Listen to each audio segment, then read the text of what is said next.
Yeah. Oh yeah. Sha-na-na, na-na-na, na-na-na.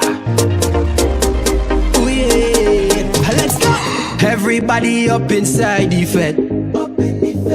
Cup full of rum and we soaking wet. They asking what time we going on, we don't know yet. Cause I see a girl I want inside this vet. And the way she whining. St. Kitts and Nevis is among 21 Caribbean countries named by the U.S. State Department as a haven for drug trafficking and money laundering. In a report issued this week by the U.S. State Department, it says St. Kitts and Nevis remains susceptible to corruption and money laundering because of the high volume of narcotics trafficking through the islands. The growth of its offshore sector coupled with unusually strong bank secrecy laws also remain problematic, the report added.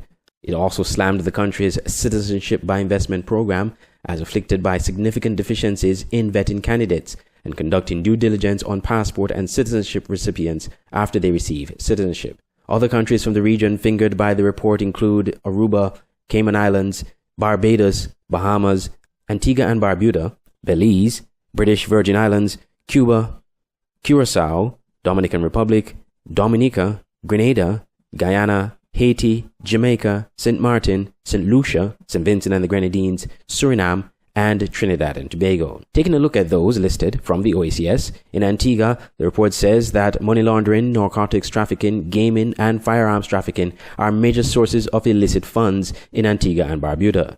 It added that funds are laundered through the purchase of real estate, vehicles, vessels, and jewelry, as well as through a variety of businesses. The State Department also slammed the country's Citizenship by Investment program, CIP, calling it among the most lax in the world. For the BVI, the U.S. report says potential misuse of BVI corporate vehicles remains a concern since criminal proceeds laundered in the BVI derive primarily from domestic criminal activity and narcotics trafficking. In the Commonwealth of Dominica, the U.S. says money laundering cases involve external proceeds from the fraudulent investment schemes, advance fee fraud schemes, and the placement of euros related to the questionable activities conducted in other surrounding jurisdictions. The State Department report also said domestic money laundering is chiefly linked to narcotics activities while slamming the country's Citizenship by Investment program as vulnerable, making it susceptible to abuse by criminal actors. In Grenada, the U.S. government says money laundering is primarily connected to smuggling and narcotics trafficking by local organized crime rings. Illegal proceeds are laundered through a variety of businesses as well as through the purchase of real estate, boats, jewelry, and cars. Money laundering in St. Lucia, according to the U.S. government, is linked primarily to drug trafficking. Illicit drug trafficking by organized crime rings and the laundering of drug proceeds by domestic and foreign criminal elements remain serious problems for St. Lucia.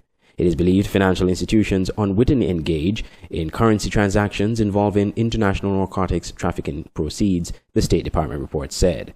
The U.S. said St. Vincent and the Grenadines remains vulnerable to money laundering and other financial crimes as a result of drug trafficking and its offshore financial sector. The set of islands remains a small but active offshore financial center with a relatively large number of IBCs.